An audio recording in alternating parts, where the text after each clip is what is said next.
Bonjour à toutes, bonjour à tous. Oui, je vous ai fait un petit générique marrant là, pour s'amuser. Ah, j'ai dit pourquoi pas, hein, si tout le monde fait des génériques, je vais faire un générique. Voilà, donc aujourd'hui je vais vous parler du karaté, c'est-à-dire je me base sur les travaux de Jess Enkamp. Hein, je vous souvenez, il avait fait un livre sur les 10 mensonges du karaté, ou les mythes du karaté, en anglais. Donc je vous avais présenté il y a quelque temps, il y a 1 an à peu près je crois. Et puis voilà, donc après j'ai trouvé ça très intéressant. Il a des émissions, je vous mettrai les liens enfin le lien de sa page vidéo, hein, de sa page YouTube, et vous verrez que c'est un chercheur. C'est un chercheur qui vit à Okinawa, et évidemment, voilà, ça me passionne, donc je vais pouvoir vous parler un petit peu des grandes différences, pourquoi les gens ne comprennent pas quand je parle du karaté. Ce que je reproche au karaté, tout simplement, c'est que ce n'est pas le karaté à l'origine. Moi, quand je veux manger, par exemple, si je dis un couscous au poulet, je veux manger de la semoule avec du poulet, pas mélanger avec des tas de trucs qui changent selon les... Alors si je vais manger mon couscous poulet en Corse, il sera différent que celui que je mangerai en Bretagne, et qui sera différent de celui que je mangerai à Lille. C'est comme ici, toutes les cuisines chinoises, on met du jambon dedans, parce qu'on est dans un pays à jambon. Donc moi ce qui m'intéresse, c'est l'origine. Donc je vous conseille bien sûr le livre de Jess Enkamp, et puis bien sûr, je ne les ai pas tous pris parce que ça faisait un peu beaucoup, mais les livres... évidemment de Jean-Charles Juster, hein. Donc ça c'est, ils y sont pas tous, hein. C'est Mon Karaté Jutsu, Watashi no Karate Jutsu, voilà, tous les livres. Alors, lui c'est pareil, c'est un chercheur qui s'occupe voilà, d'Okinawa, hein, qui va à Okinawa, hein, et qui fait bien la translation entre le karaté d'Okinawa et le karaté du japonais, karaté de la métropole. Et c'est assez intéressant. Donc il précise bien que avant karaté ça voulait dire technique chinoise, hein. Karaté jutsu, hein, voulait dire technique de Chine, hein. Et Ryukyu karaté jutsu, Okinawa karaté jutsu voulait dire technique chinoise des Ryukyu, hein. Vous voyez, par exemple, le premier livre qui avait été écrit par Funakoshi Umotobu, c'était Rentan Goshin Karate Jutsu en 1925, hein, de Funakoshi. Motobu, c'était Okinawa Kempo Karate Jutsu, hein, boxe chinoise d'Okinawa. Donc Okinawa Kempo Karate Jutsu, c'est technique chinoise, hein, de boxe. Et le premier livre de Funakoshi en 22, Ryukyu Kempo Karate, boxe chinoise des Ryukyu, et on voit bien marqué ici, technique chinoise, hein, chinois Ho, Kempo c'est la boxe, et ça c'est chinois. Voilà. Donc Ryukyu c'est le lieu, et vous regardez, voilà, c'était la première de couverture, d'accord, hein, Karaté Jutsu, et quand vous regardez ici, première et quatrième de couverture, et vous regardez, ce sont des sailles. Donc ça ne parle pas de main vide, ça c'est la première page, hein, quand vous ouvrez le livre, c'est pas la première de couverture. Donc faut pas confondre le karaté main vide et ce qui se passe à Okinawa, c'est-à-dire les techniques chinoises d'Okinawa. Mais évidemment vous avez tout dans les livres de Jean-Charles Juster. Vous avez tête à tête mer de Chine, un clan d'Okinawa, les Tamanaha de Shuri, mais il y en a encore plein d'autres. Alors, j'ai pris quelques livres dans ma bibliothèque, hein, évidemment, je vous conseille le livre de Guy Sauvin, hein, les livres évidemment historiques de Kenji Tokitsu, hein, qui vous explique que quand le clan Satsuma a attaqué Okinawa, il n'y a pas eu de mort chez les Satsuma, quoi, parce que c'était des samouraïs, et en face, ils avaient surtout des gens qui n'avaient pas l'habitude de travailler avec des armes, voilà. Le mythe du Shotokan, hein, de Kusaru Yokota, hein, donc c'est en fin de compte tout ce que l'on croit sur le Shotokan, mais qui est faux. Donc on va en reparler, hein. Évidemment, Karaté Jutsu, hein, la traduction, hein. J'aurais pas tout, hein, des bouquins assez rares, hein, Jean-Marc Ortega, hein, le karaté do de Jean-Marc Ortega, bien sûr les cours de karato hein, de Toshio Amano, voilà, de la Chine à Okinawa, hein, ça aussi très intéressant, hein, que j'ai beaucoup aimé. Hein, donc c'était avant que je découvre Jean-Charles Juster, hein, donc là c'était de Pierre Portocarrero, le karaté Kyokushinkai, donc c'est des livres que l'on trouve assez rarement. Ennio Falsoni, hein, donc ce sont des premiers livres de karaté, ça date de 75 je crois celui-là, voilà, de Robert Lee. Ici, Chiron Sport, hein, vous imaginez que c'est pas nouveau, hein. Karaté do d'Okinawa, les sources du Fujian. Tiens, Dominique Valera, c'est bizarre qu'il ne me l'ait pas dédicacé celui-là. Il m'a dû m'en dédicacer un deuxième. Et puis, bien sûr, alors là, peu connaissent. Hein. Ça, c'est qui a écrit beaucoup de livres, là, Robert Lasserre. Hein. Karaté Do, manuel pratique, introduction du maître Tetsuji Murakami. Et c'est les livres qui ont bercé mon enfance, qui a été édité en 74. Vous voyez. Donc beaucoup de ceux qui me critiquent n'étaient pas nés en 74, celui-ci en 75. Voilà. Donc moi je me base sur ce que je vais vous dire, je me base sur les travaux de Jess Camp, Jess N. Camp, donc qui se fait appeler le geek du karaté, quelque chose comme ça. Hein. Donc il parle des premières erreurs que l'on peut trouver dans le karaté. C'est-à-dire que le karaté n'a jamais été pratiqué par les paysans d'Okinawa. Ça, on dit toujours le paysan, il se battait, etc. Non, c'était la noblesse. Les paysans, ils bossaient du début du jour à la fin du jour pour pouvoir manger, pour pouvoir survivre.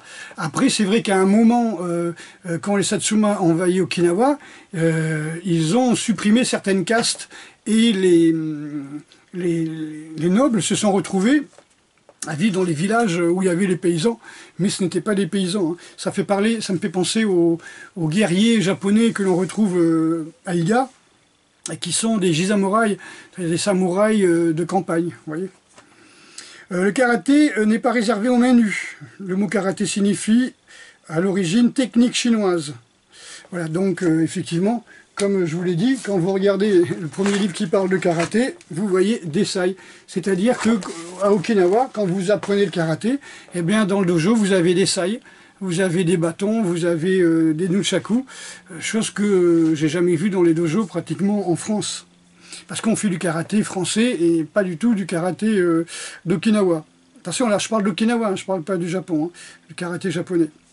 Le karaté ne vient pas du kung-fu, il a eu beaucoup d'influences d'autres pays comme le Siam, la Corée, et il pense même que ça viendrait aussi beaucoup des Philippines bien avant. C'est-à-dire que les Philippines et Okinawa sont reliés par des traditions. Il y a des techniques de passage de bras que l'on retrouve en Kali et que l'on retrouve dans certaines familles traditionnellement à Okinawa. Évidemment qu'on ne trouve pas dans les katas de karaté, par exemple, modernes. Donc, la ceinture noire, on pense que c'est le but. Hein. Beaucoup de gens qui ont commencé avec moi dans les années début 70 m'ont dit oui, mais de toute façon, j'ai la ceinture noire, j'arrête. Et c'est vrai que beaucoup ont arrêté hein, quand ils ont eu leur ceinture noire, alors que la ceinture noire, c'est juste le début. Ensuite, ça veut dire que c'est la license to drive, c'est le permis de conduire. Et après, ben, quand tu as ton permis de conduire, tu t'arrêtes pas de conduire. Tu t'achètes une voiture et tu roules. Donc il parle que le karaté est différent de la self-défense, c'est-à-dire que c'est surtout de la compétition. C'est-à-dire le karaté moderne maintenant c'est surtout de la compétition. À la rigueur, on vous apprend à vous défendre contre des attaques de karaté et vous allez bloquer comme si on vous attaquait avec des attaques de karaté, ce qui est totalement aberrant, et surtout que les attaques sont très loin, puisqu'on n'a pas le droit de toucher. Par contre, au karaté d'Okinawa, les travails se fait beaucoup plus près, j'y reviendrai tout à l'heure. Beaucoup disent que le karaté est ancien. Donc, le karaté, il n'a pas 100 ans. Hein. C'est carrément le karaté moderne, qu'on appelle karaté main vide, il aura 100 ans en 2036. Tu vois, et en fin de compte, le karaté on va dire, okinawayen. Il est arrivé au Japon, sur la métropole, on va dire, en 1921. Donc ça fait 100 ans que les Japonais modernes, enfin les Japonais de la métropole, hein, de la grande île, ont découvert Funakoshi et son karaté. Voilà. Ensuite, il dit que le karaté moderne et anciens ne sont pas pareils, hein, que le karaté moderne c'est le karaté japonais, hein, il y a beaucoup de boxe française dedans quand même, hein, il y a beaucoup de déplacements, de coups de pied, sokuto, des choses comme ça, hein, et Okinawa c'est complètement différent, les buts ne sont pas la même chose. Hein. Alors il y a un maître qui s'appelle Konichi Yasuhiro, qui disait le karaté ça renforce le caractère, c'est ce que tout le monde dit. Moi je vais faire le karaté par rapport à mon gamin, ça va lui renforcer le caractère. Et lui il dit le karaté devrait développer la modestie, mais c'est pas toujours garanti, quoi. Quand on voit que certains styles sont très proches des yakuza, évidemment de la mafia japonaise, on peut pas dire que ça a un rapport avec la droiture, voilà. Ensuite, Jess Enkamp compare le karaté originel, que l'on trouve à Okinawa, et le karaté japonais. D'accord? Alors, d'abord, il dit, dans le karaté japonais, les postures sont très très basses, et dans le karaté original, je ne sais pas si on le voit là, mais en tout cas, on le voit dans les livres ici, là, oui, Funakoshi, les postures sont très droites, très hautes. Les gardes sont hautes, alors j'essaie de vous trouver des techniques, qu'on voit deux profils. C'est pas évident. Ben là vous comprenez quand même, hein. Ouais, vous comprenez quand même que les postures sont très hautes. Déjà les Japonais sont pas grands, hein. Ils devaient faire 1,45 m certainement. Donc si en plus ils doivent se mettre très très bas, ça veut plus dire grand chose. Donc les karatés sont vraiment pas, les postures sont vraiment pas basses, hein. Regardez les postures. Hein. Vous voyez par exemple, si vous voyez cette posture, elle est basse et elle est ramassée. D'accord? On va revenir tout à l'heure. Rappelez-vous cette photo. Donc il dit aussi que le combat peut pas, le vrai combat par exemple sur un assaut peut pas partir à partir d'une posture très très basse. Il faut pousser sur les cuisses, sur les fessiers, voilà. Alors que celui qui est déjà droit, bam, il a juste, comme on boxe, un petit déplacement à faire. Ouais, donc les postures basses, on les retrouve pas en compétition. Moi, je prends mon exemple, on faisait les katas, on était très bas, et quand on faisait les compétitions, on était très, très droit comme un boxeur, tout simplement. Parce que personne, enfin tous ceux qui ont essayé, comme on dit, de faire des techniques de kata en compétition, et ben, ils ont eu des problèmes, hein. Ils se sont fait balayer, ou ils se sont fait passer par-dessus, et ils n'ont pas pu bouger parce qu'ils étaient trop bas. Ensuite, à Okinawa, on se soucie plutôt pourquoi on fait le mouvement. On appelle ça ini, hein, c'est-à-dire le travail du bunkai, hein, plutôt que comment faire le mouvement. C'est-à-dire on dit il dit dans le karaté do, do c'est la voie, c'est la méthode, c'est aussi la façon de faire, hein, c'est la voie à suivre. Donc on parle surtout de la façon de faire. Comment, si je mets mon ikité ici, comment faire, quel muscle il faut que je relâche, contracte, etc. pour que ça soit plus rapide. Alors qu'au Okinawa, on se demandait, mais pourquoi il faut mettre le ikité ici? Est-ce que c'est pas mieux de le mettre plutôt là, là? Ce que disait Henri Play, voilà, dans les années 98-99. Hein. On s'intéresse plutôt à la façon de faire à Okinawa. Le terme os, alors je vous l'ai déjà dit, hein, hus, ça c'est jamais à Okinawa. En Okinawa, on fait hai. Ça veut dire, oui, j'ai compris. Hus, c'est, comme je l'ai dit, c'est de l'argot. Hein, c'est de l'argot, c'est du langage macho, c'est du langage de yakuza, de mafia. Donc les styles qui ont beaucoup d'appointance avec la mafia japonaise, yakuza, utilisent hus, mais autrement, c'est quasi une insulte, hein, si vous faites ça à des gens qui sont de haut niveau, surtout à Okinawa, quoi. Voilà, donc à Okinawa, par exemple, le karaté, c'est une tradition culturelle. C'est une tradition, c'est une identité culturelle, c'est une façon de vivre. Alors qu'au Japon, c'est juste un sport, quoi. Ben oui, c'est pas de la culture, quoi. C'est comme si moi je fais par exemple les arts martiaux japonais, c'est pas ma culture. D'accord, donc le Japon c'est pareil, le karaté japonais, pour eux c'est juste quelque chose qu'ils ont importé, comme nous on importe le couscous, ou les nems d'Indochine par exemple, donc c'est pas notre culture. Donc là le karaté c'est voilà, c'est pas japonais, c'est okinawanais. Et on ne cherche pas à faire du sport à Okinawa dans le côté compétition. Il y a un proverbe qui dit le bambou qui pousse n'est pas en compétition avec les autres bambous autour de lui. Donc on pousse à sa vitesse. On cherche à se perfectionner, à donner les meilleures images de soi-même, mais pas à écraser les autres, etc. Alors, après, il parle du Shinakuchi, c'est-à-dire le kime. Le kime, c'est le mot japonais. Hein. Le kime, en fin de compte, au Japon, c'est plus une contraction. Ouss, ouais, ça on fait comme ça, vous voyez. Alors que à Okinawa, c'est plutôt un poussé, c'est plutôt une extension. C'est juste l'inverse. C'est-à-dire que non seulement au karaté, les distances sont plus, au karaté japonais, les distances sont plus longues, mais en plus, on donne de la force en contractant le muscle. Alors qu'à Okinawa, comme en système d'ailleurs, on donne la force en laissant partir l'énergie. Voilà. Ensuite, il parle du Kobudo. C'est-à-dire, Kobudo et karaté étaient tout à fait liés. Hein, c'est pour ça qu'on voit toujours des sailles dans les dojos de karaté. Et dans le premier livre de Funakoshi, hein, on voit des sailles. Quand on parle de karaté, donc technique chinoise, c'est à la fois le travail à main nue, le travail avec des projections, des balayages, les mains collantes, et puis toutes les armes, les bâtons, les rames, etc. Donc tout ça, c'est la même chose que le karaté, qui veut dire technique chinoise. Ce sont les techniques chinoises d'Okinawa, mais au Japon, on travaille surtout le travail à main vide. Voilà. Ensuite, le Hojo Undo, donc utilisation d'instruments de musculation. Tout simplement parce que à Okinawa, la force fait partie des habilités à obtenir pour faire un bon karaté. D'ailleurs, on travaille avec des instruments, des bâtons avec des poids au-dessous, avec des gros cerceaux, avec des anses, des sortes de kettlebell. Donc tout ça, c'est des instruments de renforcement musculaire et c'est très important. On ne parle pas du bodybuilding, hein, on est d'accord. On parle de muscles qui vont servir à faire le karaté d'Okinawa. Ensuite, il parle du Tudi, qu'on appelle le torité au Japon, hein, donc le principe des mains collantes, hein, les poussées de main.